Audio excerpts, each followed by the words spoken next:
चुनावी थाली में आज जो नेता मेरे साथ हैं, बिहार का नाम आता है तो उनका नाम, उनकी छवि खुद ब खुद जहन में आ जाती है। इसलिए वो किसी परिचय के मोहताज नहीं है। लेकिन एक लाइन में कहूँ तो ये कि बिहार के लाल हैं और बिहार से दिल्ली तक का सफर अपने दम पर, अपनी मेहनत पर तय किया है। मनोज तिवारी जी, बहुत बहुत स्वागत है जी न्यूज़ की चुनावी थाली में। बहुत बहुत धन्यवाद। अच्छा मैं सबसे पहले कहना चाहती हूँ कैसन बा। बहुत बढ़िया। बिहार आके मैंने ये सीखा है और मुझे उम्मीद है कि मैं बहुत ज़्यादा सीख कर जाऊँगी यहाँ से। कि दही के प्रिपरेशन से बनल बहुत सामान अच्छा बा, बहुत अच्छा भोजन बा। पटना में स्वागत बा। धन्यवाद। अच्छा, मैं शुरुआत ऐसे करूँगी क्योंकि मेरा जो सवाल है ना वो सबके जहन में है और उसका जवाब आपके अंदाज से बेहतर कोई नहीं दे सकता। क्योंकि बिहार में एक बात आई कि बिहार में काबा, तो बिहार के लोगों ने पूछना शुरू किया, लेकिन आप लोगों ने गाना बनाकर बताया बिहार में ईबा। देखिए, जो जिसके मन में आया होगा, ये लाइन लिखा होगा, एक्चुअली ये पैरोडी है। पैरोडी है। एक मनोज बाजपेयी जी ने गीत गाया है कि मुंबई में काबा, और बहुत विषम परिस्थिति में गाए। जब हम लोग काफ़ी मुंबई से कुछ अपने बिहार के बच्चों को लेकर के बहुत दुखी थे, तो उन्होंने लिखा कि मुंबई में काबा। अब उसको नकलची लोग इतने नकल में फिसड्डी हो गए कि उन्होंने कह दिया बिहार में काबा। तो जो कह रहा है वो भी बिहार में है, और बिहार में आप कैसे भूल सकते हैं विद्यापति जी बिहार के, सम्राट अशोक बिहार के, चंद्रगुप्त बिहार के, चाणक्य बिहार के, आर्यभट्ट बिहार के, और फिर बिहार के मखाना, बिहार के धरती में जन्मल सीता जी। तो एकर संस्कृति, एकर सभ्यता इतना बड़ा बा कि अगर कोई ई कहे कि बिहार में का बा, तो फिर थोड़ा दिन के बाद ओकरा खुदे बड़ा तकलीफ होई।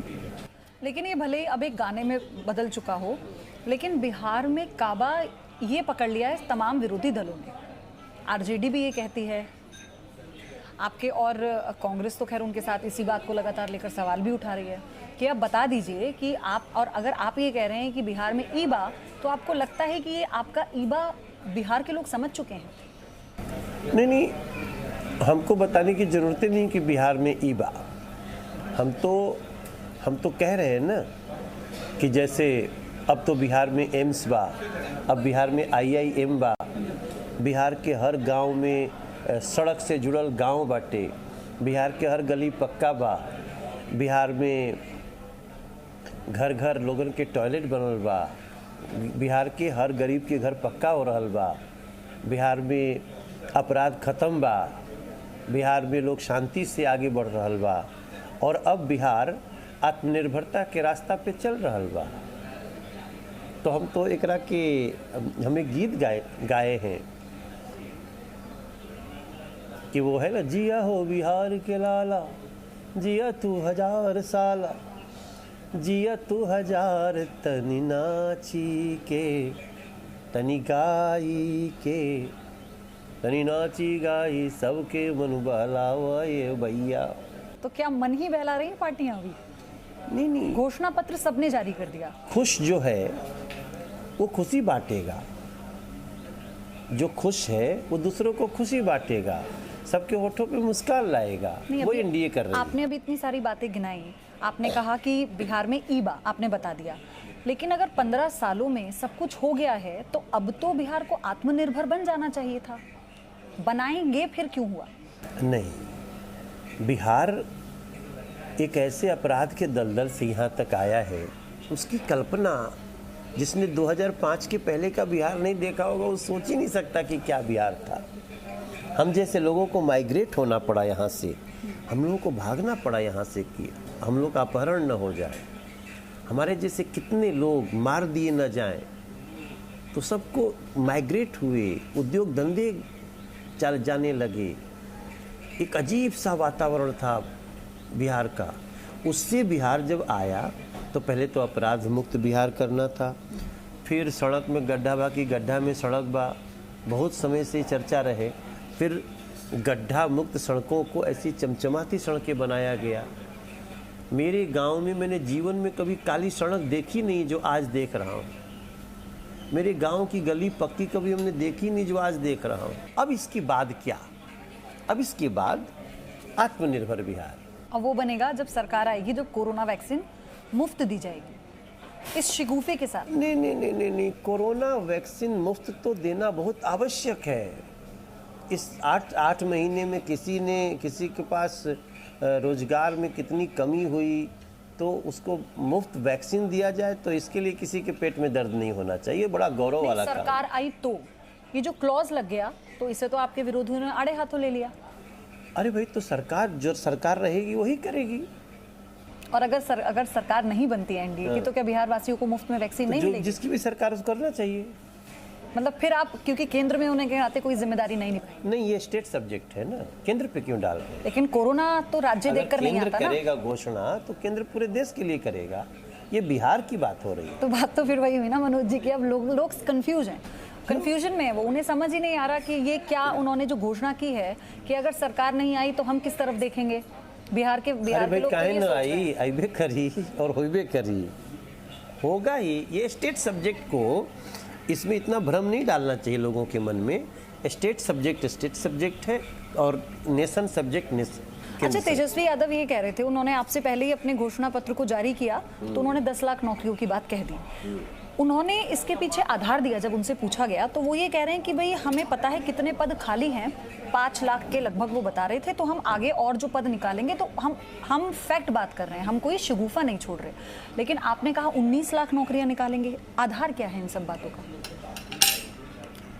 एक तो तेजस्वी जी 18 महीना थे ना सरकार में, इसके पहले उनके पिताजी, उनकी माताजी 15 साल थे ना, तो तब क्यों नहीं भर पाए? बड़ा कमाल है भाई। आपकी मम्मी मुख्यमंत्री, आपके डैडी मुख्यमंत्री, आप डिप्टी सीएम, 18 महीना, और आपको भरने के लिए एक चिट्ठी भी नहीं लिख सके, एक कार्रवाई नहीं कर सके। हमने 3.5 लाख नए शिक्षकों की भर्ती की है पिछले कुछ सालों में, और अब हम 3 लाख और शिक्षकों की भर्ती करेंगे। हम 19 लाख लोगों को रोजगार देंगे, 19 लाख। वो इसी बात को आधार बना रहे हैं। आपने शिक्षा की बात की, वो कहते हैं शिक्षा नीति में बदलाव की जरूरत है, वो हम करेंगे क्योंकि हम युवा हैं। ये बात तेजस्वी यादव कई बार पहले उनको भी तो पढ़ लेना चाहिए, खुद तो पढ़े नहीं, 9वीं भी फेल है, 9वीं क्लास भी।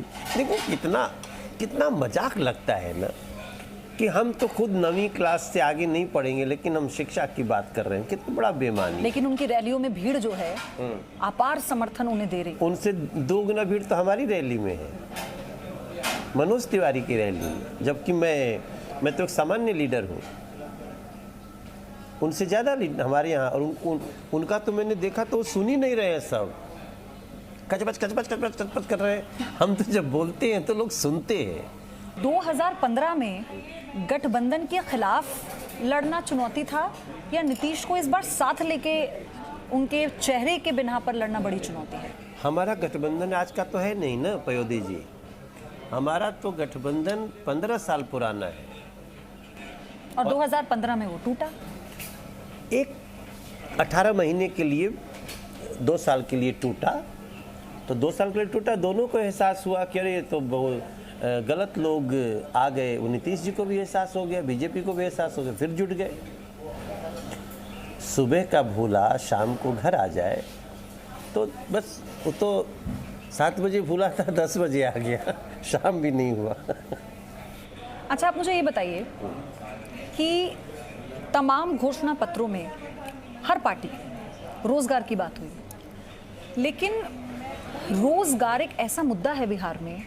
मैं आपसे जो सवाल पूछ रही हूँ ना, वो मैं यहाँ पर जो लोगों से मेरी बात हुई है उनके बिना पर मैं आपसे सवाल पूछ रही हूँ। वो ये कहते हैं कि रोजगार मिलते होंगे लोगों को, सरकार कहती है तो देती होगी, चाहे वो कोई भी सरकार आए, लेकिन हमें नहीं मिला, अभी तक हम तक नहीं पहुँच पा रहा, तो हम कैसे कह दें कि रोजगार मिलेगा? किसको नहीं मिला? जो लोग थे यहाँ पर, जिन लोगों को नहीं मिल पाया या जो अपना स्टार्टअप करना चाहते हैं, उन्होंने कहा कोरोना समय में हमें नुकसान हुआ, कोरोना में सरकार ने सुध नहीं ली, नीतीश कुमार दिखे तक नहीं।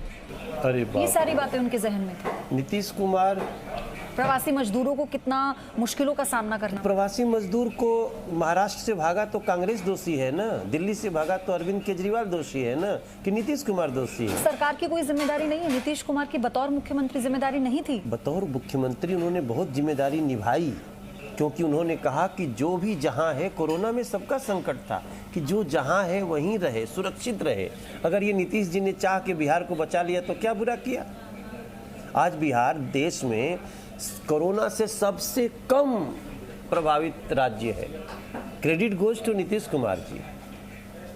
भैया कोरोना तो ऐसा था, हम जहाँ रहे, हमारी बेटी लेकिन आपके स्टार 3 प्रचारक महीने अलग थे, रही। सब कोरोना पॉजिटिव आए, फडणवीस जी, शाहनवाज हुसैन, राजीव प्रताप रूडी।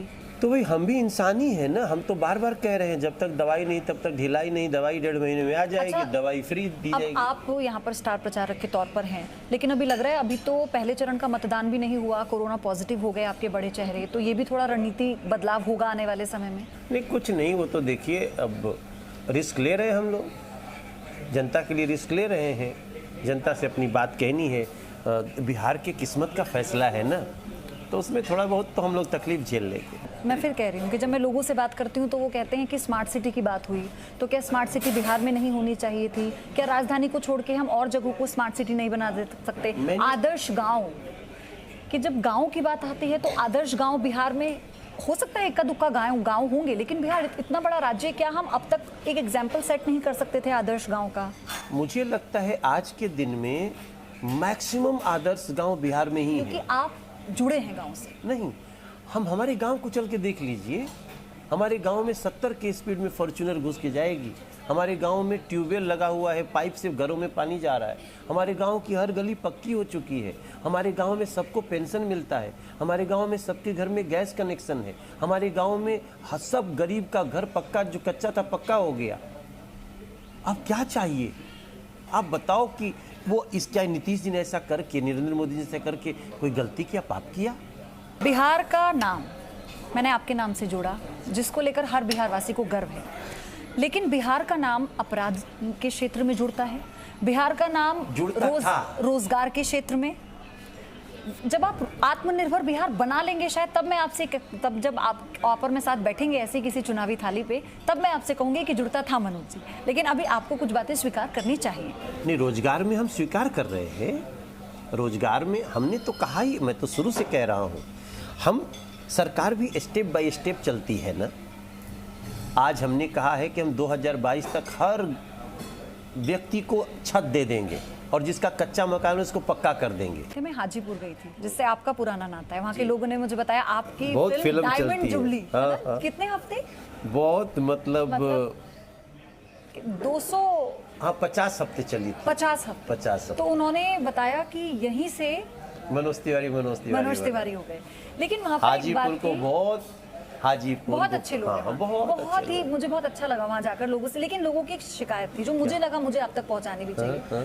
वहाँ पर जो किसान है वो नए कानून बिल के बारे में जानते ही नहीं है, जो केले की खेती करते हैं। जब मैंने उनसे पूछा कि आपको पता है कि ये एक बड़ा फैसला लिया गया है, तो उन्होंने कहा नहीं मैडम हमें तो नहीं पता। हालांकि उनका ये तर्क था हम बहुत खुश हैं, लेकिन उन्हें नहीं पता। तो मेरा यही बात है कि अवेयरनेस क्यों नहीं हो पाती? अभी वो करने जा रहे हैं ना, वही तो करने जा रहे हैं। हमारी देखो, मैं भी किसान हूँ, मेरा 186 बीघा खेत है। तो हमार माई हमेशा यही परेशान रहे ले। मेरी माँ कहती है कि मोदी जी के कहा हमार धान खरीद लें, हमार गेहूँ खरीद लें और जितना कहले वाला रेट वही में खरीदें।